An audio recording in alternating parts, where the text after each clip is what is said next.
শুভ সকাল। এখন সকাল 7টা। আমরা এখন হচ্ছে প্রজেক্টের জন্য যাত্রা শুরু করব। এই হচ্ছে আমাদের স্কুল, এরপর দেখবেন আপনাদের স্কুল। এই হচ্ছে আরামবাগ স্কুল। এই হচ্ছে আমাদের ব্যানারটা আমরা ওপেন করার পরে দেখাবো। এই হচ্ছে আমাদের ক্ষুদে বিজ্ঞানী, আর 2 জন আসতেছে। আর এই হচ্ছে আমাদের প্রজেক্ট। এরপরে বাকি অংশ প্রজেক্টের আর যে কাজগুলো আছে সেগুলো আমরা একটু পরে দেখাবো। আপনাদের গতকালকে যে ভিডিওটা বলেছিলাম সেখানে আমরা বলছিলাম, এই দেখেন, সেভিং আর্থ সেভ লাইফ, বায়োডিগ্রেডেবল প্লাস্টিক। এখন আর কী কী কাজ আছে, আমরা এখন মাটি নিয়ে আসি। আনো, তাড়াতাড়ি নাও, মাটি নাও, নাও, সময় নেই আমাদের। প্লাস্টিকের বেশি সময় লাগবে আসলে। আচ্ছা, আমরা গাছটা তো ওঠাই। গাছ উঠে কিসে রাখবো? পুজো ওখানে। আচ্ছা, আমরা এরপর এখান থেকে গাছ উঠাবো আর বাকি কাজগুলো করবো, সেগুলোর জন্য আপনারা অপেক্ষা করতে থাকেন।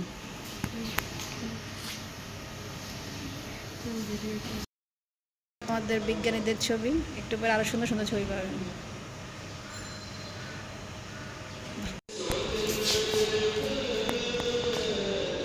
কালকে গ্লু শেষ হবে, আমি পোস্টে দেওয়া করে কষ্টের দিয়ে দিতা পোস্টে থাকে না ম্যাম। কমপ্লিট করে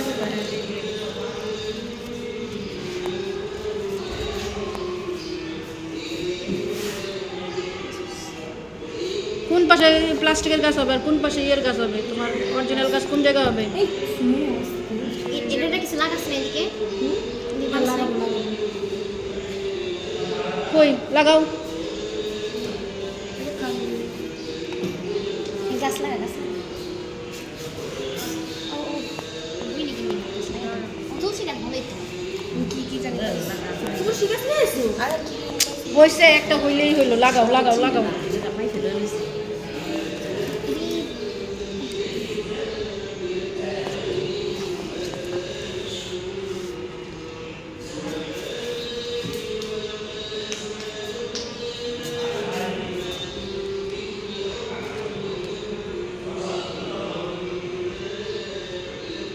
আপনি যাবেন আগে বসে যাবেন একটু মাটি নাও।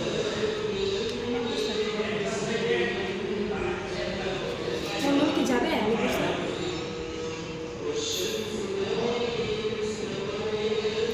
গাছকে থাকবে হবে না তো? দাও তাড়াতাড়ি দাও। ওটার মধ্যে কি গাছ দিবে? একটা দিব। দাও, ওটার মধ্যে দাও। বসাই দাও, সুন্দর লাগতেছে, দাও। কাজ বেশি হলে সমস্যা নাই তো। দিয়ে বুতা দিয়ে দাও, তাড়াতাড়ি বসে হ্যাঁ কোনটা পেয়েছিল? দাও। গাছ যত বেশি দিবে তত সুন্দর।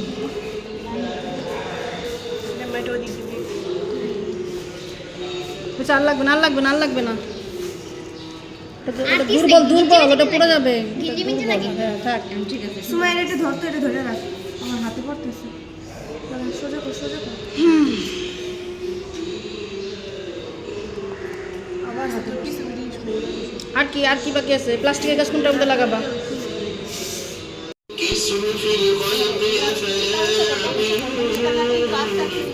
যে আমরা রওনা দিয়েছি, দোয়া করবেন যাতে আমরা সাকসেসফুল হই, তাই না? এটা হলো স্কুল অ্যান্ড কলেজ, এটা না, গভর্নমেন্ট কলোনি স্কুলে যেতে হবে। এই হচ্ছে আমাদের ব্যানারটা, দেখাই দাও। এই যে আমাদের ব্যানার, আর আরেকজন নিয়ে গেছে হলো বাকি জিনিস। এরপর আমরা আমাদের রুমগুলো সিলেক্ট করলাম। এখনো পর্যন্ত কেউ আসে নাই। এই হচ্ছে খিলগা গভর্নমেন্ট স্কুল। এখান থেকে এইভাবে আসলে শুরুতেই আমাদের প্রজেক্ট।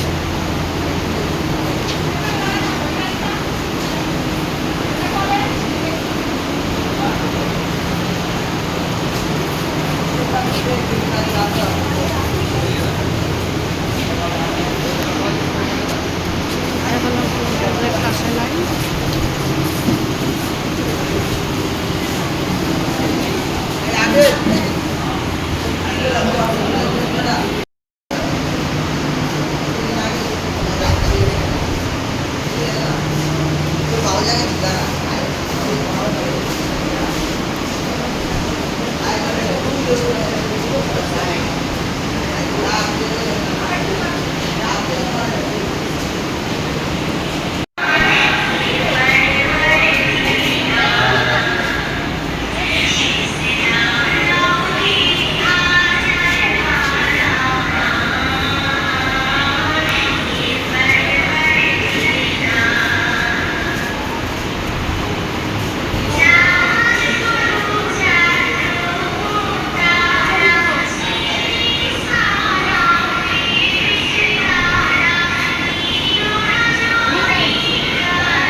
দেখো ওরা দেখতেছে, পড়তেছে।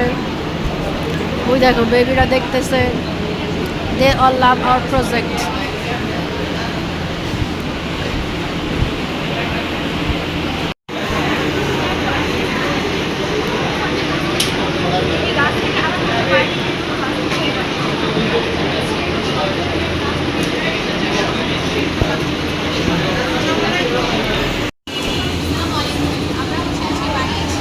ওয়েস্ট ইলেকট্রিসিটি ম্যানেজমেন্ট এবং পলিউশন কনভার্জন এই প্রজেক্টটা।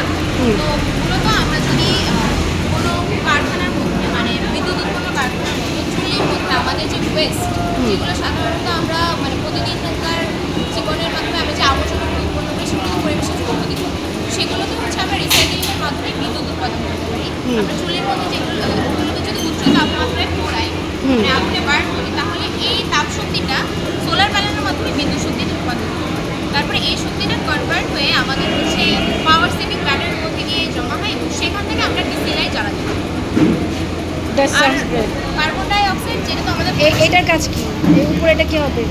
এটা হচ্ছে হিটের জন্য? না না ম্যাম, কার্বন ডাই অক্সাইড তো আমাদের পলিউশন হবে, পরিবেশের জন্য ক্ষতিকর।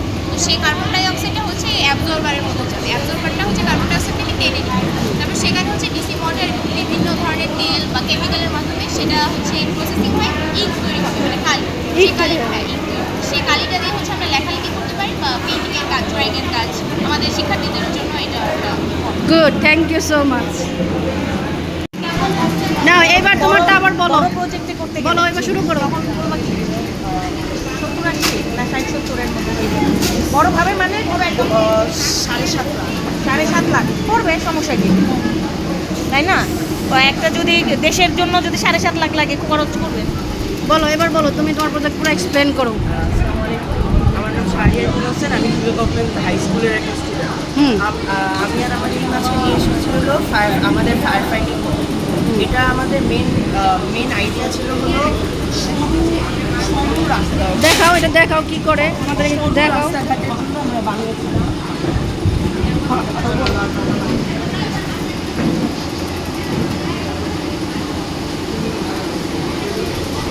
এটা আমরা সরু রাস্তাঘাটের জন্য লাগে না যে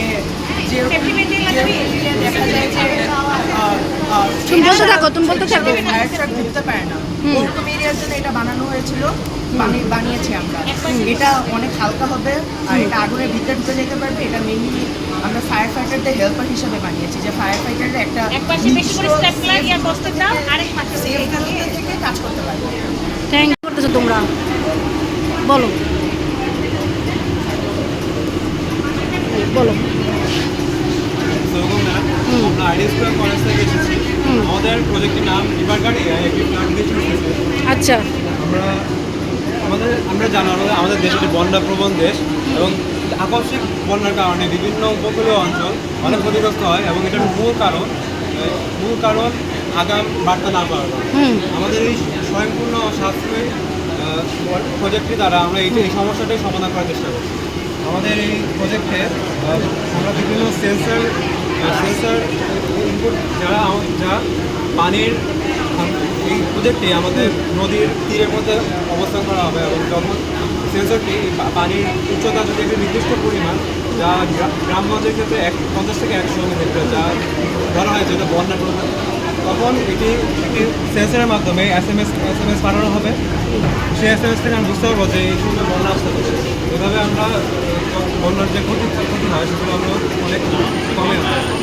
ঠিক আছে, থ্যাংক ইউ। বলো তো, বলো কোন স্কুল থেকে আসছো? ন্যাশনাল। বলো এটা কি করবে? আমাদের স্মার্ট ডাস্টবিনটিতে উন্নতমান সম্পূর্ণ প্রযুক্তি নির্ভর একটি স্মার্ট ডাস্টবিন। এতে আল্ট্রাসনিক সেন্সর, আর্টিনো অণু যেটা মাদারবোর্ড হিসেবে কাজ করছে এবং একটি রোবোটিক সেন্সর লাগানো হয়েছে, যার মাধ্যমে এটি দূরত্ব পরিমাপ করে প্রথমে আর্ডিনো অণু অর্থাৎ মাদারবোর্ডে সিগন্যাল পাঠায়। মাদারবোর্ডের সিগন্যাল পাঠানোর সাথে সাথে মাদারবোর্ড থেকে একটি সংকেত আমাদের এখানে যে বাজার রয়েছে ডোরবেল, মানে এটা কি করবে? আমি যদি একটা বাস্কেটে ময়লা ফেলি তাহলে কি করব? এটা আমাদের যখন ময়লাটা সামনে আনা হবে এটা নিজে থেকে ধুয়ে যাবে, মানে সেন্সর। সেন্সরের মাধ্যমে নিজে থেকে ধুয়ে যাবে। ধুয়ে যাওয়ার পর 5 সেকেন্ড পর্যন্ত এটা খোলা থাকবে। এই ঢাকনা 5 সেকেন্ড পর বন্ধ হয়ে যাবে। এতে করে আমাদের যে দূষণ, আমাদের বর্তমানে যে প্রাকৃতিক পরিবেশের যে ভারসাম্য নষ্ট হচ্ছে দূষণের কারণে, সেটি আমরা কমাতে পারি। Thank you. একটু শুনি, বলেন কোন স্কুল? হ্যাঁ বলেন, এটা কি কাজ? আসসালামু আলাইকুম। ওয়ালাইকুম সালাম। আমি আপনাকে ধন্যবাদ জানিয়ে দিচ্ছি আপনাদের মূল্যবান সময়টুকু আমাকে দেওয়ার জন্য। হুম, তো আমাদের এই প্রজেক্টের নাম হচ্ছে বলো। Integrated renewable energy with solar and piezo innovation. হুম। আমাদের এই প্রজেক্টটি তৈরি করার মূল উদ্দেশ্য হলো যে 24 ঘন্টা নিরবিচ্ছিন্ন বিদ্যুৎ সাপ্লাই নিশ্চিত করা। হুম, তো 24 নিরবিচ্ছিন্ন বিদ্যুৎ সাপ্লাই নিশ্চিত করার জন্য আমরা এখানে দুটি সিস্টেম ব্যবহার করেছি। প্রথমটি হলো সোলার এনার্জি সিস্টেম এবং দ্বিতীয়টি হলো পিজো ইলেকট্রিক এনার্জি সিস্টেম। তো সোলার এনার্জি সিস্টেমে আমাদের এখানে সৌরশক্তির প্রয়োজন হয়, যেটা কিনা একটি নবায়নযোগ্য শক্তি। তো নবায়নযোগ্য শক্তির একটি লিমিটেশন রয়েছে, যেটা কিনা আমরা সবসময় পাই না। যেমন ঝড় বাদলের দিন বা যখন আবহাওয়া খারাপ থাকে বা বৃষ্টির দিন বা রাতের বেলা আমরা এই নবায়নযোগ্য শক্তিটা পাই না। তো এমন অবস্থায় আমাদের এই নিরবিচ্ছিন্ন বিদ্যুৎ সাপ্লাইটা সচল রাখার জন্য আমরা এখানে আরেকটি সিস্টেম ব্যবহার করেছি, যেটা হলো পিজো ইলেকট্রিক এনার্জি সিস্টেম। আমাদের এখানে বিভিন্ন ইলেকট্রনিক্স জিনিস আমরা ইউজ করছি, যেমন সোলার সিস্টেম। এটা করবে কি? এটা কাজটা কি? এটা কাজ হলো সোলার সিস্টেমের কাজ হলো দিনের বেলা আমরা যে সৌরশক্তি পাই বা সূর্যের আলো পাই, সেই সূর্যের আলোকে এই সোলার প্যানেল দ্বারা বিদ্যুৎ শক্তিতে রূপান্তর করা এবং সেই শক্তি এই ব্যাটারিতে এসে স্টোর হয়। এবং আমরা জানি সোলার সিস্টেম সবসময় কাজ করে না, যেমন ঠিক আছে। দিন রাতে। Thank you. আমরা মূলত এখানে আমরা আগুনের যে ইয়েটা ফ্যাক্টরিতে যে আগুন লাগবে, ফ্যাক্টরিতে আগুন লাগবে। ফ্যাক্টরিতে যে ইয়েটা উৎপন্ন হয়, মানে ধোঁয়াটার মধ্যে তো কার্বন মিশ্রিত থাকে। হ্যাঁ। তো সেই কার্বনটাকে পিউরিফাই করার জন্য আর কি আমাদের এই সিস্টেমটার ছোটোখাটো মডেল। হ্যাঁ, তখন আমরা এটাকে কি করব? এখন এখান দিয়ে যখন এটা যাবে হ্যাঁ। তখন এখানে একটা মেকানিজম হবে, এখানে পানির সাথে এটা আর কিছু অ্যাসিডের সাথে এটা বিক্রিয়া করে কার্বনটা পিউরিফাই হয়ে যাবে, আলাদা হয়ে যাবে। তারপর সেটা পাইপ দিয়ে বের হয়ে এখানে ক্লিন এয়ার যেটা আছে সেটা বের হয়ে যাবে। তখন আমাদের গ্রিন হাউস ইফেক্ট আর কি। তাহলে এটার নাম কি দিয়েছো এই প্রজেক্টের? এটার নাম কি? Industrial smoke carbon filtration and air purification system. System. তাহলে এটাকে সংক্ষেপে করা লাগবে, তাই না? জি। তোমাদের টিচার কই? আমাদের টিচার আরিফ স্যার। আচ্ছা, থ্যাংক ইউ।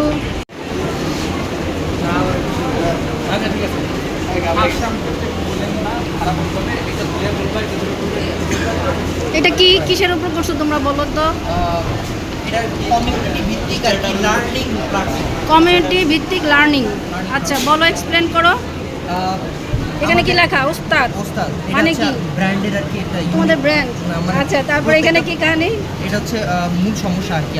কি সমস্যা? এই যে দেখেন আমাদের আশেপাশে এমন অনেকেই আছে যে ইউনিক স্কিল আছে অনেকের, যেমন কেউ ভালো দাবা খেলতে পারে, কেউ ভালো রান্না করতে পারে, কেউ ভালো গান গাইতে পারে। তো এটা হচ্ছে আপনার গুণ। এখন আরেকজন আর কি এটা কীভাবে শিখবে, আরেকজন শিখতে চায়। আমাদের যেমন একাডেমিক পড়াশোনার জন্য যেমন কোচিং সেন্টার আছে, এগুলো শেখার তেমন কোনো প্ল্যাটফর্ম নেই। এটার কথা চিন্তা করে আর কি আমরা একটা অ্যাপ্লিকেশন ডিজাইন করছি, যেখানে আর কি দুই রকমের মানুষ থাকবে। এক প্রকার হচ্ছে শিক্ষক, আরেকজন হচ্ছে শিক্ষার্থী। আচ্ছা, আপনারা কি করতেছেন বলেন? আমরা এখানে বায়োডিগ্রেডেবল প্লাস্টিক। কি প্লাস্টিক? বায়োডিগ্রেডেবল। বায়োডিগ্রেডেবল প্লাস্টিকটা এখানে আছে, আবার বায়োটা মানে কি? এটা আবার কি? এটি হচ্ছে নর্মাল প্লাস্টিকের থেকে ভিন্ন, কারণ এটি হচ্ছে এমন এক ধরনের প্লাস্টিক যেটা যখন আমরা মাটির সাথে ফেলে দিব তখন এটা হচ্ছে 6 থেকে 7 সপ্তাহের মধ্যে হচ্ছে মাটির সাথে মিশে যাবে। এবং আচ্ছা। এটার 2 ধরনের বিশেষত্ব রয়েছে। এক নম্বর বিশেষত্ব হচ্ছে যখন এটি মাটির সাথে মিশে যাবে তখন হচ্ছে মাটির আর্দ্রতা শোষণ করে পানি হচ্ছে ওরা নিঃসরণ করবে, যার ফলে হচ্ছে গাছ একা একা কিছু রোপণ হয়ে যাবে, অর্থাৎ গাছ বেড়ে থাকবে। আর 2 নম্বর বিশেষত্ব হচ্ছে এটি নিয়ে হচ্ছে এখনো গবেষণা চলছে, এখন এটি হচ্ছে পূর্ণভাবে এটার ফলাফল পাওয়া যায়নি, কিন্তু আমরা হচ্ছে এটি অনেকাংশে এটি প্রয়োগ করতে সক্ষম হয়েছি। আপনারা দেখতে পাচ্ছেন এটি হচ্ছে অনেক শক্ত একটা প্লাস্টিক, যেটি দিয়ে হচ্ছে আমরা পলি ব্যাগ তৈরি করতে পারবো। যদি এটার থিকনেস একটু বাড়িয়ে দিই তাহলে হচ্ছে আমরা প্লাস্টিকের যে বোতল বা কাভার সেগুলো তৈরি করতে পারবো। এখন এই প্লাস্টিক তো সব থেকে মানে সবে আমরা ইউজ করে দিই। এই প্লাস্টিক বাদ দিয়ে কেন আমরা এই প্লাস্টিক ব্যবহার করি? কারণ এই প্লাস্টিক পচতে আমাদের মূলত 450 থেকে 1000 বছরের বেশিও সময় লাগে। অনেক সময় এটা পচে ডিগ্রেডেবল হয় না। না, ডিগ্রেডেবল। এখান থেকে কার্বন মনোক্সাইড তৈরি হয়, যা পরিবেশের জন্য খুবই ক্ষতিকর। আর এমন এই প্লাস্টিক পরিবেশের ভারসাম্য রক্ষা করে, যা খুবই ভালো। এটি হচ্ছে মূলত আমাদের এটা কস্ট ইফেক্টেড কিনা, মানে এখানে কত টাকা লাগবে? এই ফ্রি পাওয়া যায়, এটা কি ফ্রি পাবো আমরা? আমি বলি এটি হচ্ছে যেহেতু আমরা হ্যান্ডমেড বাসায় তৈরি করেছি তাই আমাদের কিছু ত্রুটি ছিল, যেটার তারপর কারণে আপনার হচ্ছে টোটাল খরচ কত হয়েছে একটু বানাতে? 300 টাকার মতো। যে আমাদের 300 টাকার মতো খরচ হয়েছে, কিন্তু যদি আমরা এটি বাস্তবায়ন করি এবং ফ্যাক্টরিতে বানাই তাহলে আমরা সবাই জানি ওইখানে হচ্ছে অনেকগুলো একসাথে বানানো হয়, লাখ লাখ কোটি কোটি জিনিস হচ্ছে একসাথে ছাপানো হয়, যার ফলে এটির যে প্রাইস হবে আমরা যদি তাহলে এটা কেন আমরা নিব, কেন নিব? কারণ এটি হচ্ছে আপনি প্লাস্টিকের পরিবর্তে ব্যবহার করতে তো পারবেন, তাহলে কলম বানানো যাবে? তাছাড়াও আপনার জি অবশ্যই খাতা বানানো যাবে, খাতা? প্লাস্টিকের সকল যাবতীয় যা কিছু সবই তৈরি করা কিন্তু যায়। ক্ষতিকর না। না, এটা পরিবেশের ভারসাম্য রক্ষা করে। পরিবেশ বান্ধব। এখানে প্লাস্টিকের কোনো কিছু তৈরি হলে কোনো প্রাইস বাড়বে না, যা আমরা প্লাস্টিকের জিনিস যত দাম দিয়ে কিনতাম তত দাম দিয়ে এটি পাওয়া যাবে। Thank you so much. এই স্মল চেঞ্জেস তোমরা কি করছো বলো তো, বলো আমাদের, বলো, এক্সপ্লেন করো। আমাদের এটা মেনলি এগ্রিকালচার ব্যাপার ছিল, আর এই জোরে বলো না, এত কথার মধ্যে শুনতে পাওয়া যায় না। এটা একটা রোবট, তাই তো? এটা কি? রোভার। আচ্ছা, এটা কি কাজ? আমরা মেইনলি কাজ করছি হচ্ছে কৃষিকাজে, যারা ফসল উৎপাদন করছে তাদের অনেক ক্ষেত্রে সমস্যা হয় যে ফসলের ক্ষেতে ধরেন হচ্ছে অনেক সময় পোকামাকড় ধরে বা রোগে ধরে, তখন সেটা অনেক দেরি হওয়ার পর কৃষকেরা বুঝতে জানতে পারে, হ্যাঁ। আগে থেকে জানার জন্য আমরা হচ্ছে এটা ড্রোন একটা বানাতে পারি, যে কয়েক 3-4 জন মিলে একটা টিম করে বিভিন্ন ক্ষেতের ধরেন হচ্ছে একটা গ্রাম এরিয়া সব ক্ষেত্রে পিরিয়ডিক্যালি তারা চেক করতে পারবে ড্রোনের ছবিতে, আর সেই ছবির মধ্যে আমরা একটা এআই মডেল রান করবো যেটা বলতে পারবে ক্ষেতের বিভিন্ন অংশ দেখে এটা খরচ কিরকম পড়বে? এটার খরচ হচ্ছে এখন পর্যন্ত পড়েছে 26,000-এর মতো। এটা করতে 26,000 টাকা খরচ হয়েছে। আর এটার সবচেয়ে বড় সুবিধা হচ্ছে একবার বানানোর পরে একটা জিনিস দিয়ে আর কি বিভিন্ন এরিয়ার খেতে প্রতিবার আর কি রান করা যাবে। একবার এক খেতে দেখা হলো যে এই খেতে কি সমস্যা আছে, পরের বার তারাই হচ্ছে গিয়ে এখন আবার এইটার আরেকটা ই কারা, মানে এটার হচ্ছে কনজিউমার কারা? কৃষক। কৃষক এটা কিভাবে পাবে? কিনতে হবে? না, সবার কিনতে হবে না, এটা মানে হচ্ছে এটা কতজনে ব্যবহার করতে পারবে? ধরো তুমি 26,000 টাকাতে এটা তৈরি করছো, হ্যাঁ, এটা আমি ফিল্ড পর্যায়ে দিয়ে দিলাম। জি, ফিল্ড পর্যায়ে দেওয়ার পরে যে কৃষকরা নিবে সেখানে কতজন কৃষক মিলে এটা ব্যবহার করবে? এটা কৃষকের চেয়ে আমরা বলবো যে এটা 2-3 জন একটা টিম মিলে করতে, তাহলে তারা যেটা করবে প্রত্যেক কৃষকের খেতে গিয়ে করতে পারবে, অর্থাৎ এভাবে তারা 2-3টা গ্রাম পুরো হচ্ছে কাভার করতে পারবে। 2-3টা গ্রাম কভার করতে পারবে। আচ্ছা, আর হচ্ছে তাহলে এটা কতটা কস্ট এফেক্টেড হবে না? হবে। এখন আপনি মনে করেন একটা গ্রামে গিয়ে চেক করলেন যে হ্যাঁ। এই ক্ষেতে এই এখন চেক খাবারগুলো করে আছে। ইনফরমেশনটা কিভাবে দিবে? তারা হচ্ছে মোবাইল ফোনে দিবে, অ্যাপসের মাধ্যমে দিবে, কিভাবে দিবে? সরাসরি কৃষকের মাধ্যমে দেওয়া হবে। যেই খেতে কৃষকে আমরা চেক করছি তাদেরকে তো আমরা জানাবো চেক করার পরে, মানে 2-3 জনের যারা তোমাদের team ছিল, একজন তারা লাগবে, সব কিছু জানাবে। মানে এইটা চালানোর জন্য হ্যাঁ। তোমাদের একজনকে লাগবে, তাই তো? 2-3 জনের একটা টিম থাকবে যাদেরকে ট্রেন করা হবে। আমরা কৃষকদেরকেই ট্রেন তারাই করতে চাইলে পারি যাতে তারা যতজন গ্রাম বা যতগুলো গ্রামে ইচ্ছা তারাই যায় ঘুরে ঘুরে আর কি চেক করতে পারবে, চেক করে ওই ক্ষেতেরই কৃষকদেরকে জানাইতে পারবে আর কি, যে তা আপনাদের খেতে এই সমস্যা ছিল, আপনারা এটা করতে পারেন। তাহলে এটাকে আমরা এক কথা কি বলতে পারি, যদি ছোট করে নাম দেই? একটা করে কৃষকের বন্ধু। এইটা নাম আমরা চিনতে পারি। আচ্ছা, ঠিক আছে, thank you so much. Okay.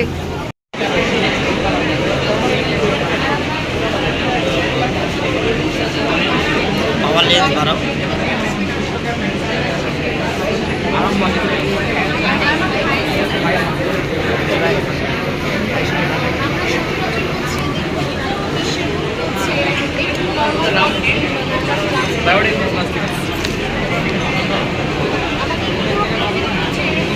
Plastic ব্যবহার করা হয়, অথবা আমরা যে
যে আমাদের প্লাস্টিক আমাদের গাছপালা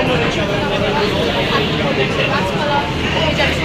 তো আমরা যদি এই পরিকল্পনা বাস্তবায়ন করতে পারি তাহলে এটি হচ্ছে আমাদের এই ভয়কে অনেকাংশে কমিয়ে দেবে। আবার এই প্লাস্টিক ব্যবহার করে ফেলে সেটা মানুষের মিশে না বা পুড়িয়ে ফেলে যখন এটি কার্বন অক্সাইড তৈরি করে, আবার এটা সবাই খাবার কিন্তু এটা যখন আমরা ব্যবহার করবো এটা কখনোই মানে মানুষের যে খারাপ এটা সম্পূর্ণ পরিবেশ বান্ধব। এটা প্লাস্টিক চাই, আবার এটার দ্বারা আমরা গাছ আবার যদি বীজ না দিই আমরা এখানে যে কোনো জিনিস তৈরি করতে পারি। এটা সম্পূর্ণ পরিবেশ বান্ধব। এটা যে কোনো জিনিস এটা দ্বারা তৈরি করতে পারি। এটা প্রডিউস হয়েছে এটা আমরা অনেক ধরে ট্রাই করলাম করার চান্স পেয়েছি। এটা আমরা ঘরে বানিয়েছি, এটা সম্পূর্ণ বাজেট তৈরি।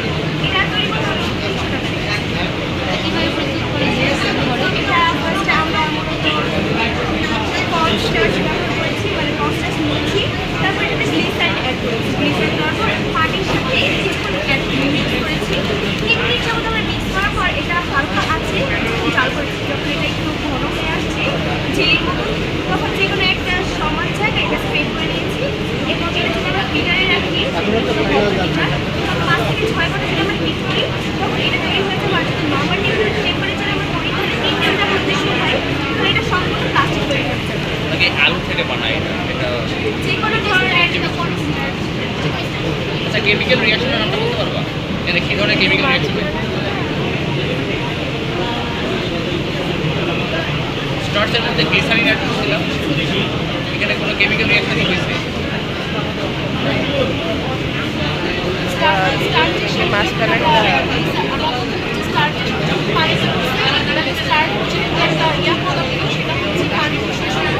একটা স্কিম পদ্ধতি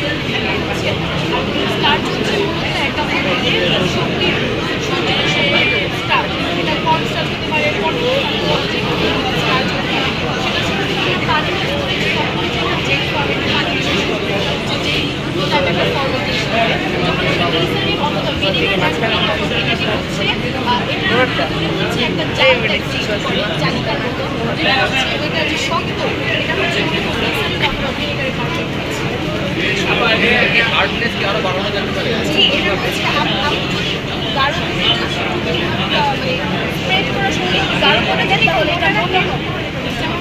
প্লাস্টিকের বোতলগুলি কিন্তু অনেক হার্ড হয়, এগুলো তৈরি করা সম্ভব নয়। পলিথিন কিন্তু অনেক পাতলা হয়, ওইটাও তৈরি করা সম্ভব। ওই নাম হচ্ছে ক্রস লিঙ্ক পলিমার, নাম হচ্ছে ক্রস লিঙ্ক, লিঙ্কিং বাড়ানো যায়। ঠিক আছে, এখানে কি ক্রস লিঙ্ক করা সম্ভব?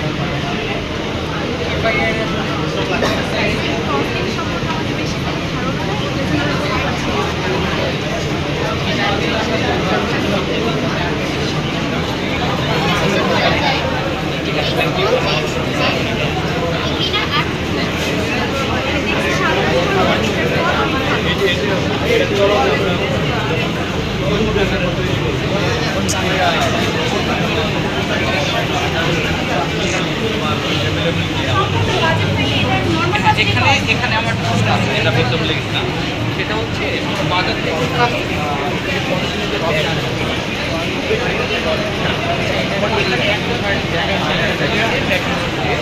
একটা বেজে কয় টাকা খরচ করতে পারে?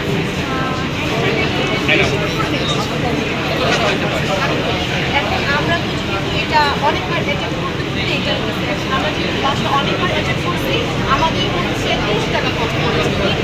আমরা যেটা করতে চাইছি যদি ফ্যাক্টরি হয় তখন আর একদিন জমা হবে না, লাখে লাখে ছাপানো হয়, তখন হচ্ছে অ্যারাউন্ড বলো, আমি পার পিসে কত টাকা আসতে পারে? আপনি আমরা